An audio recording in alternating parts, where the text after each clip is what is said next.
राष्ट्रवादी काँग्रेस पक्ष यांच्या वतीने खेड जिल्हा परिषद गट आणि गणामध्ये आमचे सहकारी समाजसेवक कामेश कांबळे आणि कोमल गायकवाड या उमेदवार म्हणून उभे आहेत।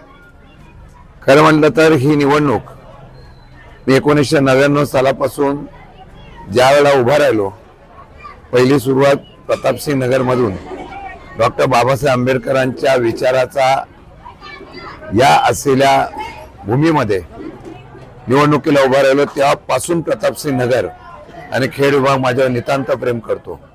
कुठल्याही निवडणुका असल्या की ते मला मताधिक्य देतात, एवढ्यासाठी देत नाही कारण आम्ही सगळे लोक इथली माणुसकी जपणारी आहोत, त्यांना आपलेशी वाटतो म्हणून ती लोक आमच्या पाठीमागे उभे आहेत। कामेश कांबळे गेले अनेक वर्षापासून या भागामध्ये फार मोठ्या प्रमाणात समाजसेवा करतायत, काम करतायत, धडाडीचा कार्यकर्ता म्हणून त्याची ओळख आहे। पिंटू गायकवाड सुद्धा ग्रामपंचायतीच्या माध्यमातून सरपंच म्हणून त्यांनी काल त्यांच्या बरोबरच त्यांच्या कुटुंबातला असलेल्या कोमल गायकवाडना आम्ही उमेदवारी दिलेली आहे। समाज मागे कधी उभा राहतो, जो समाजासाठी लोकांसाठी अहोरात्र कष्ट करतो, स्वखर्चातून त्या ठिकाणी मदत करतो। काही लोक इथं समोर उमेदवार म्हणून उभे आहेत। खरं म्हटलं तर मला वाटतं की मगाशी मी एक स्लोगन ऐकलं, भूमिपुत्र। आपल्यातला माणूस हा आपलाच असतो, बाहेरून आलेला माणूस फक्त कॉन्ट्रॅक्टर असतो, त्याला फक्त स्वतःचं मोठेपण जपण्याचा या ठिकाणी प्रयत्न करत असतो।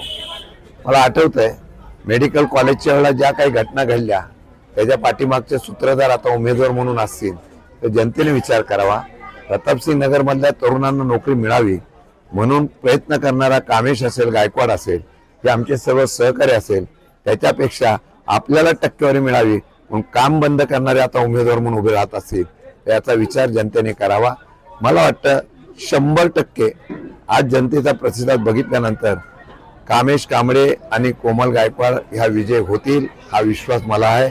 घड्याळ या निशाणीचा विजय येत्या 7 तारखेला बाहेरून आलेल्या पेक्षा आपल्या घरातला आपला माणूस म्हणजे निवडून देण्याचा इतिहास ही जनता करेल एवढा मला विश्वास आहे।